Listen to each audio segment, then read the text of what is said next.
Examples है asbestos, asbestos है, asbestos सब है, एस्बेस्टस है, ग्लास फाइबर है, ग्लास उल है, क्या है, ग्लास उल है, और लेड उल, समझ रहे हैं, ग्लास उल, तो लिखिएगा glass wool, glass wool, glass wool हो गया, लेड, लेड उल, और क्या है, asbestos, asbestos are mineral, mineral fibres, ये क्या है, ये तीनों मिनरल्स फाइबर है, मिनरल मतलब खनिज टाइप का है, मतलब नेचुरल आर्टिफिशियल है, तो ये सब है आपका नेचुरल तो है ही, उसमें क्या है आपका है नेचुरल तो है ही, ये नेचुरल है, ये एस्बेस्टस को छोड़ के, एस्बेस्टस आपका नेचुरल नहीं है, आर्टिफिशियल है, उसको मिक्सिंग करके बनाया जाता है। तो ये सब क्या है बाबू, आर्टिफिशियल है, सॉरी नेचुरल बोल दिया, आर्टिफिशियल है, जिसमें ये तीनों है, मिनरल तो है ही, लेकिन मिनरल के साथ क्या है, मिनरल्स क्या है, मिनरल्स फाइबर्स है, minerals fibres, and in which glass wool और क्या है, लेड उल, ये दोनों क्या है, सिंथेटिक है, सिंथेटिक है, ठीक है, सिंथेटिक फाइबर्स है, सिंथेटिक फाइबर्स है, ठीक है ना। तो यहां से हम लोग फाइबर्स के बारे में इतना पढ़ ले। अब हम लोग पढ़ते हैं आगे टाइप्स ऑफ फाइबर्स। अब हम लोग पढ़ते हैं टाइप्स ऑफ फाइबर, फाइबर के टाइप पढ़ेंगे बाबू, इतने ही टॉपिक है, फाइबर का टाइप पढ़ेंगे, ठीक है। तो लिखिएगा types of fibre, types of fibre, types types types of fibres. तो सबसे पहला है बाबू स्टील, स्टील फाइबर बाबू, सेकंड में और भी आएगा ग्लास कार्बन फाइबर, और थर्ड में आ जाएगा ग्लास फाइबर। तो मैं 1 बाय 1 लिखाने जा रहा हूं। तो सबसे पहले स्टील फाइबर है, ठीक है, स्टील फाइबर है। तो हमको क्या पढ़ना है पहले बता चुका बाबू, इसका प्रॉपर्टी पढ़ेंगे और इसका यूज पढ़ेंगे, दैट्स ऑल, इसके आगे कुछ नहीं पढ़ना है, ठीक है। हालांकि इस चैप्टर का जो सबसे इंपॉर्टेंट चीज है, जो पूछा जाता है जनरली, जो पूछा जाता है वो आपका प्लास्टिक से एक पूछा जाए कोई क्वेश्चन, HDP, PVC सब के बारे में कुछ पूछ देगा, और आर्टिफिशियली सैंड, आर्टिफिशियल सैंड का प्रॉपर्टी सब पूछ देगा, समझ रहे। तो इसका यही एक क्वेश्चन जो इंपॉर्टेंट है, जो बनता है, ओके। और फाइबर से, वो तीनों फाइबर से कोई भी एक फाइबर उठा सकता है, सिंपल सा, ठीक है। तो इस तरीके से क्वेश्चन बनते हैं। तो सबसे पहले टाइप्स ऑफ फाइबर में हम लोग बात करते हैं, क्या हमारे पास है, स्टील फाइबर। तो स्टील फाइबर है, तो अब दिमाग में है कि सर पहले स्टील फाइबर होता क्या, थोड़ा समझा दिया जाए स्टील फाइबर। तो ऑब्वियसली बाबू, जो स्टील फाइबर होगा वो बना हुआ होगा, स्टील का बना हुआ होगा। स्टील यानी फाइबर मतलब रेशेदार होगा, धागा होगा, बहुत पतला होगा, फाइबर बना हुआ होगा, समझ रहे हैं। जैसे बाबू गोल्ड का फॉइल होता है, नहीं बोलते गोल्ड फॉइल है, एल्युमिनियम फॉइल है, कॉपर फॉइल है, ठीक है। तो फॉइल आप सब देखे होंगे थ्रेड के रूप में होता है, उसी तरीके से स्टील का भी हो सकता है। और इसका मैं बेहतरीन एग्जांपल बता रहा हूं, आप देखे होंगे, कहां देख सकते हैं, जो क्रेन रहता है, जो क्रेन में जो लगा रहता है, या जेसीबी में लगा रहता है, जनरली आपको क्रेन में रहेगा, जेसीबी में तो क्रेन में जो वो लिफ्टिंग करने के लिए हुक लगा हुआ है, इसे हुक लगा होता है, और जो आपका जो लिफ्टिंग करने के लिए जो रस्सी होता है, रोप होता है, जो कितने टन को उठाता है, तो देख रहे हैं उसको, आप देखिएगा गौर से, वो आपका एक बहुत ही पतला जो थ्रेड होता है, वो रस्सी नहीं रहता है, वो रस्सी उतना टन को नहीं उठा पाएगा, समझ रहे, इतने टन, वो फाइबर होता है, वो स्टील फाइबर होता है। क्या होता है आपका, स्टील फाइबर है, समझ रहे, जो पतला पतला। तो पहले क्या किया, बहुत छोटा बहुत पतला पतला को एक मोटा बनाया गया, फिर वैसा वैसा मोटा एक मोटा वाला, फिर 10 मोटा को बना के एक बड़ा सा मोटा बना, बहुत ज्यादा हैवी थिकनेस का बनाया गया, ज्यादा डायमीटर का, क्लियर है। मतलब बहुत पतला पतला, एक mm में रहेगा उसका थ्रेड रहेगा, उससे एक छोटा सा मोटा वाला बनाएगा, और फिर उससे उस वैसा मोटा मोटा 5-7-10 ठो मिला के फिर एक ज्यादा हैवी मोटा बनाया जाता है, और फिर आपको रोप और वायर के रूप में इस्तेमाल किया जाता है, और नीचे में हुक लगा दिया था, फिर लिफ्टिंग किया जाता है, क्लियर है। इतने भारी रहेगा बाबू, उसका जो टेढ़ा हो जाएगा आपसे, मैनुअली आपसे सीधा भी नहीं होगा, समझ रहे हैं। उसको लगाने के लिए, किसी मेटेरियल को उठाने के लिए, जो एक जिसका 2 एंड रहेगा, एक एंड तो क्रेन में ऊपर लगा हुआ है, दूसरा एंड आपके हाथ में हुक जो लगा हुआ, ऐसे लगा होगा, हुक लगा हुआ होगा, एक उसको उसमें उठाने में आपका हालत खराब हो जाएगा, उसको जैसे तैसे करके जिस मटेरियल बांधना है वो बांध दीजिए।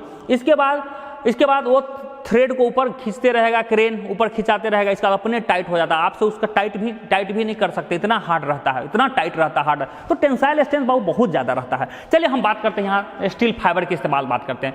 तो सबसे पहले स्टील फाइबर क्या हुआ? स्टील फाइबर एक ऐसा मटेरियल है जो स्टील से बना होता है, समझ रहे? या यूं कह सकते हैं स्टील क्या होता है बाबू? स्टील में कार्बन कंटेंट कम होता है, आपको बता दे, स्टील में कार्बन कंटेंट कम होता है, समझ रहे हैं? सबसे ज्यादा कम कार्बन कंटेंट होता है रॉट आयरन में, सबसे ज्यादा कार्बन कंटेंट होता है कास्ट आयरन में, और बीच में हो जाता है स्टील होता है। उसमें से भी स्टेनलेस स्टील ये होता है, ये मटेरियल बना हो सकता है, स्टील फाइबर बना हो सकता है एक ऐसा स्टील जिसमें कार्बन कंटेंट कम से कम रखते हैं, मिनिमम रखते हैं, या स्टेनलेस स्टील का बना होता है। स्टेनलेस स्टील बनाने से क्या फायदा है? तो बाबू इसमें कोरोजन नहीं होगा, रस्ट नहीं लगेगा, जंग नहीं लगेगा, समझ रहे? इसमें यह फायदा है, जंग नहीं लगेगा स्टेनलेस स्टील। तो इसके एक पॉइंट लिख सकते हैं, हालांकि इसके हम ज्यादा चर्चा नहीं, किसी डाटा प्रॉपर्टी के बारे में हम पढ़ाते हैं, लेकिन एक लाइन लिख लेते हैं कि दे आर, देखिए it is the material which is drawn, which is drawn, drawn मतलब खींचा जाता है, बनाया जाता है, व्हिच इज ड्रॉन, ठीक है, from the cold drawn steel wire, cold drawn steel wire with low carbon content, carbon content कम होता है स्टील में, जानते हैं कार्बन कंटेंट, और स्टेनलेस स्टील वायर,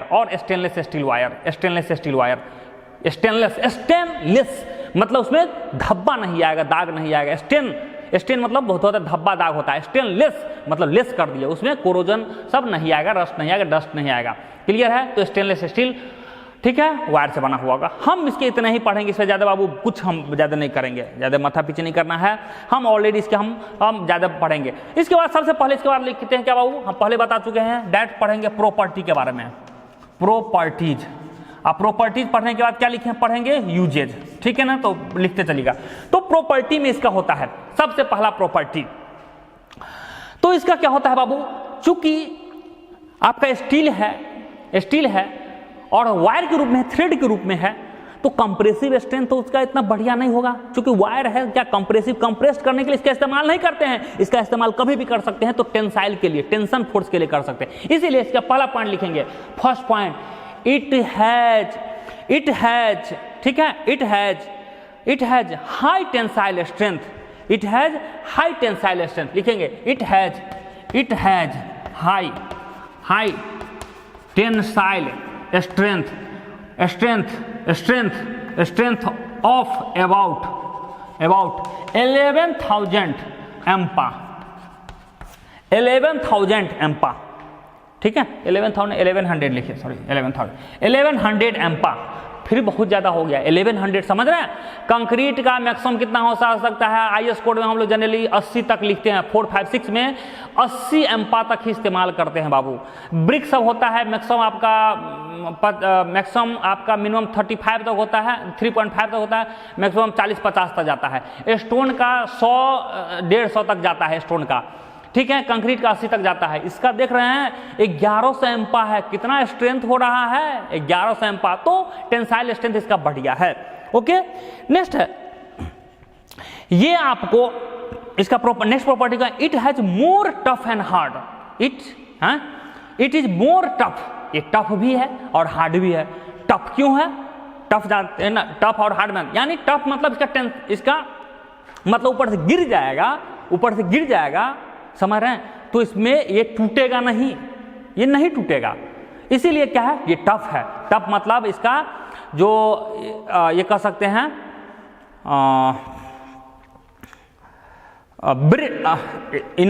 टफ मतलब हो गया क्या आपका, इसमें पोटेंशियल एनर्जी स्टोर करने की बहुत ज्यादा क्षमता हो गया, ठीक है ना? हार्डनेस और टफनेस बोलते हैं ना, तो ये आपका हार्डनेस और टफनेस, तो ये ये स्टील है, इसमें इसका हार्डनेस भी ज्यादा है और टफनेस भी है, यानी resistance to wear and tear, मतलब उसका सरफेस भी खुरेच नहीं सकते हैं, तो स्क्रैचिंग नहीं आ सकता है, तो हार्ड भी है, और टफ है मीन्स गिरेगा तो टूटेगा नहीं, तो हार्ड है और टफ भी है, ठीक है, ये चीज हो गया। नेक्स्ट बात करते हैं, ये है चूंकि कोरोजन कार्बन की क्वांटिटी कम दिए हुए हैं, कार्बन क्वांटिटी कम है और स्टेनलेस स्टील से ही बना सकते हैं, इसलिए ये आपका कोरोजन रेसिस्टेंट एवॉइड करता है, कोरोजन को और रस्ट को करता है। तो नेक्स्ट पॉइंट लिखिएगा, it avoids corrosion and it avoid corrosions, it avoids corrosion, corrosion CORROSION, it avoids corrosion and rust, and rust RUST, rust, corrosion और रस्ट सेम ही है, वर्ड है कोरोजन रस्ट, ठीक है। Rust stain STN, stains, corrosion and rust, तो ये भी एक प्रॉपर्टी है। नेक्स्ट प्रॉपर्टी है, it is more elastic in nature, ये क्या है, इलास्टिक, बहुत अच्छा इलास्टिक प्रॉपर्टी होता है। क्यों, कार्बन क्वांटिटी कम है इसलिए इलास्टिसिटी ज़्यादा हो जाएगा। बाबू कार्बन कंटेंट किसी चीज़ में जितना ज़्यादा बढ़ाइएगा उसका आपका अल्टीमेट स्ट्रेंथ बढ़ते जाता है, कार्बन कंटेंट जितना कीजिएगा इलास्टिसिटी फ्लेक्सिबिलिटी दोनों ही उतना ही बढ़ते चल जाता है, ठीक है ना। डक्टिलिटी प्रॉपर्टी बढ़ जाता है कार्बन कंटेंट कम करने से। तो ये इसका प्रॉपर्टी हो गया, खत्म हो गया इसका प्रॉपर्टी। अब बात करेंगे इसका यूज का। तो सबसे पहले इसका हम लोग यूज में बात करते हैं, इसका यूज क्या है, यूज है, ठीक है। तो हालांकि इसमें थोड़ा एक और, प्रॉपर्टी में हम एक चीज और लिख लेते हैं। ये मार्केट में जो अवेलेबल होता है, ये जो मार्केट में अवेलेबल होता है वो जनरली बहुत टाइप का होता है, लेकिन हम लोग 3 टाइप के जनरली हम लोग इस्तेमाल करते हैं।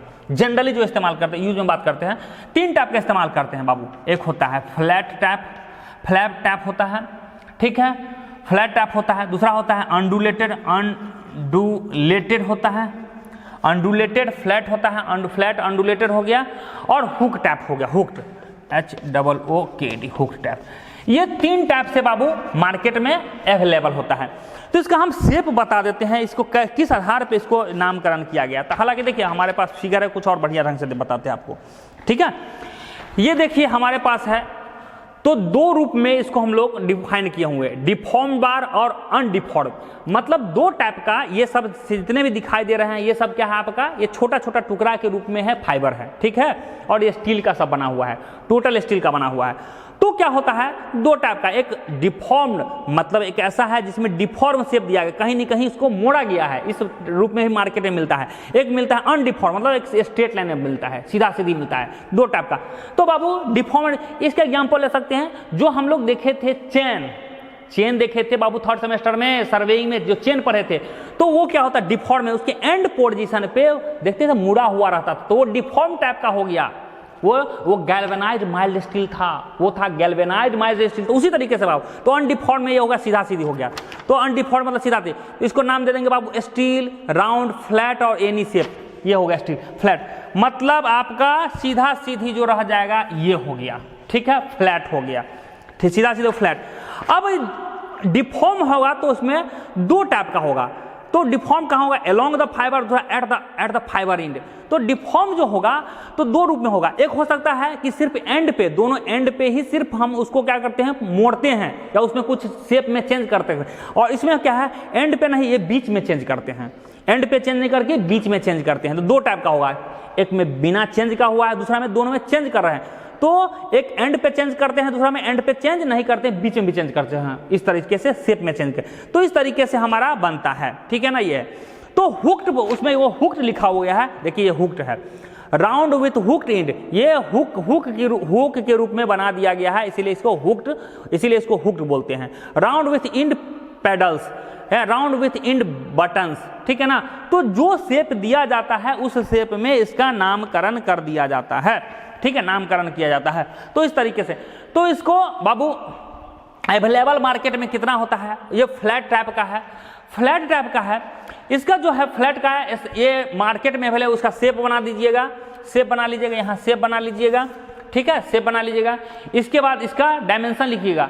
तो जो साइज अवेलेबल होता है 0.175 mm से 0.175 mm से 0.42 mm डायमीटर का अवेलेबल होता है, इतने डायमीटर का अवेलेबल होता है, ठीक है। अनडुलेटेड होता है 0.5 से, अनडुलेटेड 0.5 से लेके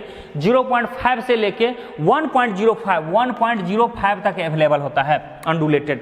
और तीसरा होता है बाबू 0.4 से 1.05 ये अवेलेबल होता है, ये डायमीटर का है, ये क्या है बाबू, आपके डायमीटर में, इस डायमीटर में, जैसे आपको पता है जैसे रेनफोर्समेंट पढ़ रहे हैं 6 सेमेस्टर में पढ़ रहे होंगे, 6 mm का आता है, 8 mm का, 10 का आता है, 12 का आता है, 16 का आता है, 20 का आता है, 25 का आता है, 32 का आता है, 36 का आता है, 40 का आता है, उसी तरीके से डायमीटर का, तो उसी तरीके से यहाँ भी है, ठीक है। अनडुलेटेड मतलब किसी भी शेप में हो गया, ये दोनों आ गया बाबू, ये दोनों किस में हो गया आपका, जो डिफॉर्म वाले में ये हो गया फ्लैट सीधा, इसमें किसी भी शेप में हो सकता है, ये सब होता है। दूसरी बात हम बात करते हैं ये किस किस साइज में, मतलब किस किस लेंथ में अवेलेबल होता है। तो बाबू याद रखिएगा, फ्लैट जो होता है अवेलेबल होता है, जो फ्लैट होता है अवेलेबल होता है वो आपका 16 मीटर 25 मीटर में अवेलेबल सब होता है, 16 मीटर 25 मीटर में अवेलेबल हो सकता है। नेक्स्ट है आपका अनडुलेटेड है। अनडुलेटेड बाबू आपका 30 40 50 60, अनडुलेटेड जो होता है ये 30 40 50 60 समझ रहे mm में अवेलेबल होगा। इसके बाद ये क्या होता है, हुक्ड है वो 20 30 50 60 ये अवेलेबल होता है इतने mm में, यानी इतने छोटा छोटा बाबू 4 सेंटीमीटर 5 सेंटीमीटर का है, ठीक है, छोटा छोटा अवेलेबल है। और उसको फिर हम लोग एक साथ ग्रिप करके या एक साथ बाउंड करके और हम एक हार्ड मटेरियल बनाते हैं। तो हम इंडिविजुअल बात करते हैं, ये सब आपका बना हुआ है, ये इंडिविजुअल हम लोग बात कर रहे हैं। इसी सबको कंबाइंड करके एक साथ जोड़ के हम लोग क्या बनाते हैं, एक हम लोग हैवी बना लेते हैं जिसका स्ट्रेंथ बहुत ही ज़्यादा होता है, ठीक है। फिर चूंकि ये सब स्टील का बना होता है इसीलिए इस सब का डेंसिटी कितना होगा बाबू, ये खत्म हो गया। सब का डेंसिटी कितना होगा हम जानते हैं, सब का डेंसिटी 8050 किलोग्राम प्रति मीटर क्यूब हो गया। इसका यंग्स मॉडुलस ऑफ इलास्टिसिटी क्या होगा, 2 × 10⁵ एम्पा होगा, समझ रहे हैं। ओके ये होगा। इसका एस्पेक्ट रेशियो होता है L/D को बोलते हैं बाबू एस्पेक्ट रेशियो, 67 होता है। L/D रेशियो को बोलते हैं एस्पेक्ट रेशियो बोलते हैं। तो एस्पेक्ट रेशियो 67 होता है, एस्पेक्ट L/D यानी लेंथ और डायमीटर का जो होगा रेशियो, इस रेशियो में L/D रेशियो 67 में होगा। क्लियर है बाबू।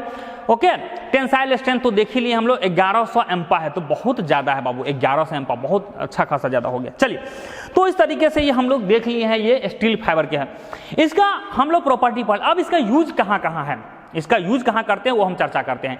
तो इसका यूज होता है बाबू, तो फर्स्ट यूज लिखिएगा, यूज में लिखिएगा, हम इसको इरेज हटा देते हैं।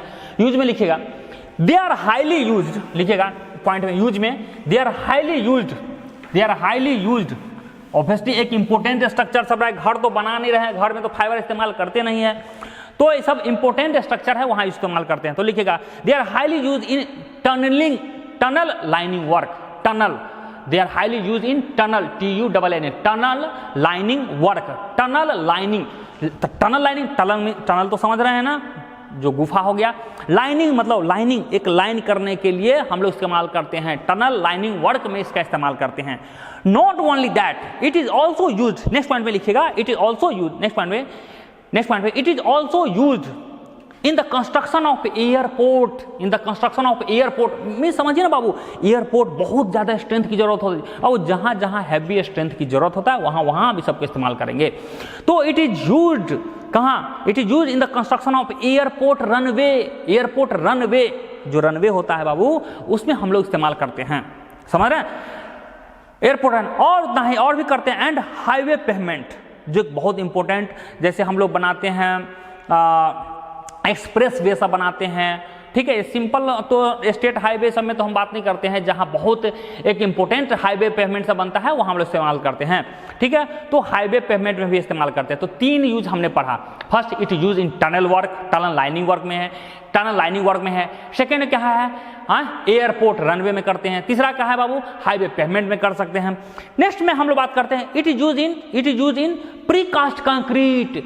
तो बाबू आप जानते हैं जितने भी है फ्लाईओवर्स आजकल बनता है सब प्रीकास्ट कंक्रीट, मतलब ऑलरेडी पहले से बनाते हैं तब रख देते हैं, समझ रहे हैं।